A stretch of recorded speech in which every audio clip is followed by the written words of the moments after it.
걷고 운동삼아서 뛰고 하다 보면은 발바닥이 엄청 아플 때가 있잖아요. 네. 그럴 때 여러분들 어떻게 하죠? 마사지 해줘. 앉아요, 저는. 앉아서 마사지. 계속 마사지 주물러주고. 아, 그거 있잖아요, 선생님. 그 마사지 볼. 맞아요. 마사지 볼로? 마사지 볼 사용하면서 이렇게 이렇게? 시원하게 저도요. 해줘요. 그것도 시중에서 많이 판매하고 뭐 사용도 하기도 하는데 이게 증상이 계속 오래돼서 축적되면은 아주 안 좋은 상황이 이어질 수 있어요.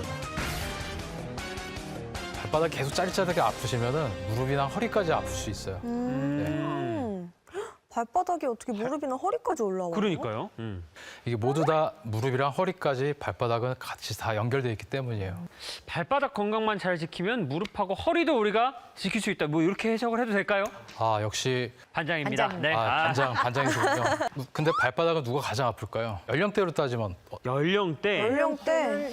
발바닥에 연령대 상관없을 것 같은데. 근데 저는 그럴 것 같아요. 왠지 이게 발바닥이 이제 혈액순환이 잘 돼야지 튼튼하다고 하는데 나이가 들수록 혈액순환이 좀 떨어질 테니까 좀 나이 드신 분일수록 발바닥이 아프지 않을까요? 아니야. 그거는 저는 그렇게 생각하지 않아요. 그래요? 아무리 중년이라 하더라도 건강 관리만 잘하면은 젊은 친구 못지않게 건강하게 발바닥이. 그거야 그럴 수 있죠. 네. 네. 그래요?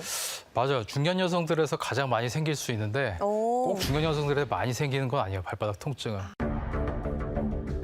뭐죠? 누구죠? 족저근막이요. 족저근막염. 지간신경종? 족저근막염은 그래도 한번 들어보긴 했는데 네, 저도 들어는 지간신경종은 진짜 처음 들어봤어요. 지간신경종은 여러분들이 생소하게 들을 수 있는데 네. 발가락 사이? 지 어? 사이 간 네? 거기에 있는 신경에 염증이 생긴 거예요. 아. 근데 이제 종이라는 거는 덩어리가 졌다는 얘기인데 염증이 오래되면 딱딱하게 굳어가지고 염증이 생겨서 이제 딱딱하게 굳는 거를 종이라고 해요. 네. 그러니까 아까 SNS 올라오신 분들 사진 보면 되게 젊은 분들 SNS였는데 나이랑 상관이 아예 없나 봐요. 그러니까요. 저는 발바닥 그냥 아프면은 많이 걸어서 그런 거보다 별거 아니오라고 생각했는데 별거 아닌 게 아니었네요, 선생님. 예, 제가 오늘 그 생각 고쳐드릴게요. 왜 이렇게 많이 거기- 늘었어요? 14만 명이 14만 명이요? 족저근막염 환자를 통계를 낸 거예요. 네. 10년 전에 2014년도에는 14만 명을 약간 웃돌았는데 이게 10년 만에 28만 명을 늘었어요. 곱하기 두 배가 네. 된 셈이죠. 그러네요. 거의 좀. 네. 왜 갑자기 이렇게 많이 늘었죠? 환자들의 족저근막염에 대한 관심도도 증가되고 그리고 웰빙을 위해서 걷기도 많이 하고 그 평균 연령대가 올라갔잖아요. 그럼 이제 발의 피로도 많이 증가가 되고 발의 노화도 증가가 되면서 이렇게 족저근막염의 빈도도 많이 생기는 것 같습니다. 네. 근데 그게 끝이 아니에요. 우리가 일생 하루에 평균 4천에서 6천 보를 건다고 생각하면은 평생 1억 2천에서 8천 보를 걷게 돼요. 와, 많이 걷는다. 네, 이거를 거리로 환산하게 되면은 네. 지구 몇 평생 바퀴?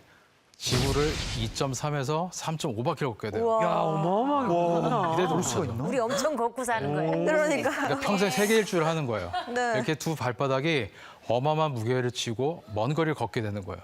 100살까지 살잖아요. 맞아요, 100세 시대. 그렇죠, 100세 시대니까 진짜 발 관리 잘해야 되겠네요. 그러니까요. 자기야, 파이팅! 관리하면서. 우리 발은 옛날 사람들은 그래도 어느 정도 발 건강을 유지하고 살다가 돌아가셨지만 이제 100세 시대잖아요.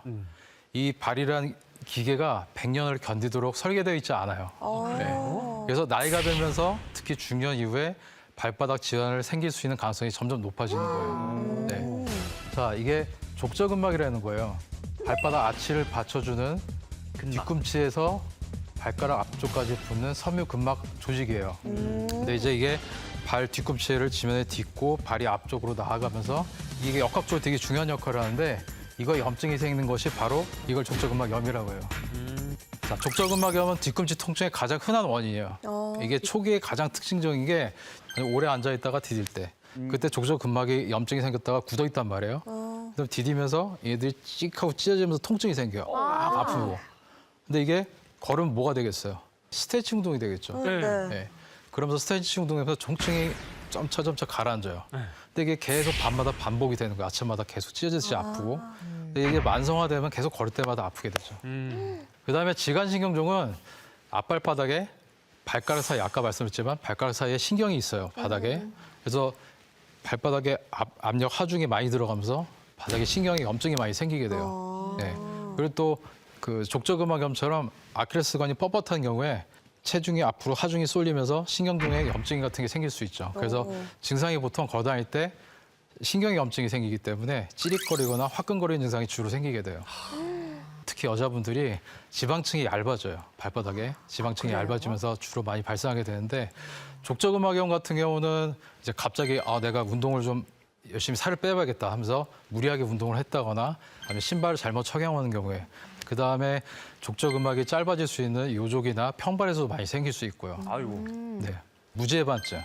그다음에 그 새끼발가락을 포함한 발가락의 관절염 같은 것 때문에 지간신경종이 생길 수 있어요. 네.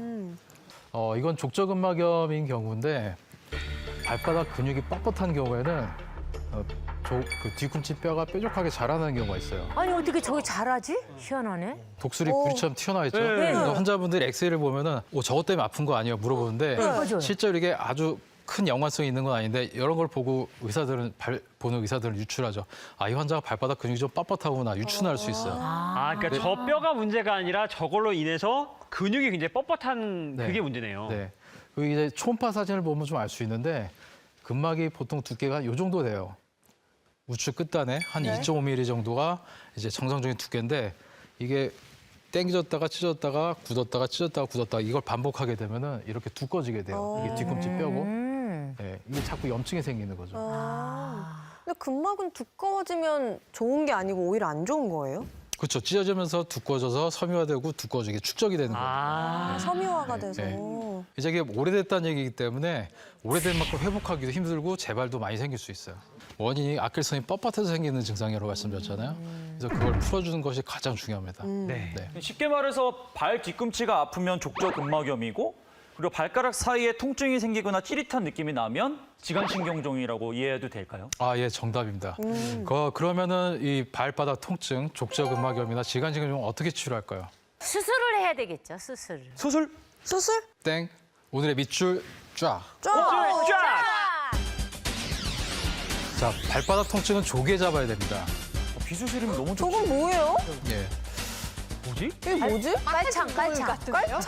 깔창이 앞에 깔창이에요? 먼저 족저근막염부터 설명드릴게요. 네. 네. 족저근막염 가장 기본은 아까 아킬선이 뻣뻣하고 근막이 뻣뻣해지면서 생기는 통증이라고 했잖아요. 네. 그래서 가장 기본적인 거는 아킬스건 스트레칭 운동을 해서 발바닥 근막의 유연성을 확보해 주는 것이 중요해요. 자, 그다음에 이제 약이랑 체충격파 치료 등을 병원에서 도움을 받을 수 있어요. 주사 치료를 많이 받고들 오시는데 그걸 받고 나면 합병증이 심하기 때문에 가급적이면 피하시는 게 좋습니다. 지간 신경종은 이때부터 마찬가지로 아킬레스건을 스트레칭 운동을 해줘서 앞에 말씀드렸지만 걸어다닐 때 앞발바닥에 체중이 집중이 되는 거를 줄여주는 것이 되게 중요해요. 앞발바닥에 스트레스를 줄여주는 보조기나 아니면 깔창에서 중족골 패드라는 게 있어요. 중간을 받쳐주면 앞에가 뜨겠죠. 그렇죠. 네, 그래서 충격을 좀 덜 줄 수 있는 거. 이게 의외로 환자분들이 효과가 좋습니다. 네. 그런데 선생님, 그 수술 못하는 사람도 있다면서요? 많은 환자분들이 헷갈려할 수 있는데요. 세상에 치료할 수 없는 질환은 없습니다. 네. 물론 그 앞에 얘기했던 비수적 치료에 잘 반응하지 않은 환자들은 의사 선생님들이 기껏 수술 치료를 해도 회복이 더딘 경우가 많아요. 그래요? 네. 그런데 그렇다고 수술로서 해결을 못하는 병은 없어요. 예를 들어서 퀴즈를 한다 낼게요. 뭐죠? 장단지 근육이 짧으면 수술을 피해야 한다. OX. 상관없을 것 같은데요? 아니 근데 이게 마냥 그렇게 볼 수 없는 게 이 근육이 짧으면 계속 어쨌든 디드면서 무리가 갈 테니까. 근데 어쨌든 수술을 해서 치료는 한번 해봐야 되지 않을까요? 앞에 반장님이 포인트를 잘 짚어주셨고 어시스트를 잘해주셨어요. 그래요? 나이스. 나이스. 자, 누누이 말씀드렸는데 원인, 비수적 치료에는 다 스트레칭 운동이 포함이 돼 있죠. 네. 원인도 그렇고. 장단지 근육이 짧으면은 수술을 못 해요. 그거는 말이 안 되는 거죠. 맞아요. 네. 자, 수술을 할 때 장단지 근육이 짧은 경우가 있어요. 그러면 수술적 결과를 좋게 하기 위해서 장단지에는 근막이 있거든요. 네. 그걸 잠깐 이렇게 아주 간단한 수술로 풀어주는 방법만으로도 결과를 좋게 만들어줄 수 있어요. 네. 우와. 그럼 결국에는 정말 참지 못한 통증이 왔다 하면은 수술을 하는 게 좋은 거잖아요? 이 장단지 근막만 늘려주면 끝인가요? 화면 한번 보시죠. 네. 뭐 무서운 그림은 아니니까 같이 한번 볼게요. 좀 무서운데요? 무서워요. 그래도 많이 절개하지 않았어. 네. 자, 족저근막 같은 경우는 뒤꿈치 족저 근막에 염증이 생기는 거잖아요. 그래서 조그만 2mm 정도의 내시경이나 아니면 조그맣게 절개. 요즘 다 추세가 최소침습 조그맣게 째서 하는 경우가 추세인데 이렇게 발 뒤꿈치나 내시경을 통해 가지고 족저근막에 염증 있는 부분을 제거하고 그 뻣뻣해져 있는 족저근막 있죠. 그 일부를 약간 풀어주는 게 수술의 방법이고요. 네. 그다음에 지간신경종은 이것도 내시경을 사용해 볼 수 있고요. 그다음에 조그맣게 절개를 해서 신경을 누르고 있는 인대가 있어요. 인대가 이렇게 목을 재고 있으면 애들이 부풀어 오르겠죠. 그 인대를 터주거나 이걸 그냥 잘라주는 경우도 있어요. 그렇게 해서 치료를 해줍니다. 자, 선생님 오늘 이렇게 좋은 강의 들려주면서 마무리로 또 해주실 말씀이 있다면요? 자, 우리는 건강을 지키기 위해서 걷고 뛰고 네. 그다음에 삶의 질을 향상시키기 위해서 여행도 다니고 합니다. 네. 그럼 발바닥 건강이 참 중요하단 말이에요. 그래서 자, 발바닥 건강을 지키지 못하면 우리의 삶의 질도 그다음에 즐거움도 찾을 수 없어요. 그래서 자, 우리 100세 시대를 맞이해서 항상 발바닥을 매일매일 들여다보고 관리하고 그다음에 관심을 가져주는 것이 100세 시대 윤택한 삶을 이어나갈 수 있는 밑받침이 될 수 있다고 생각합니다. 자, 좋은 강의 들려주신 우리 선생님께 박수! 감사합니다.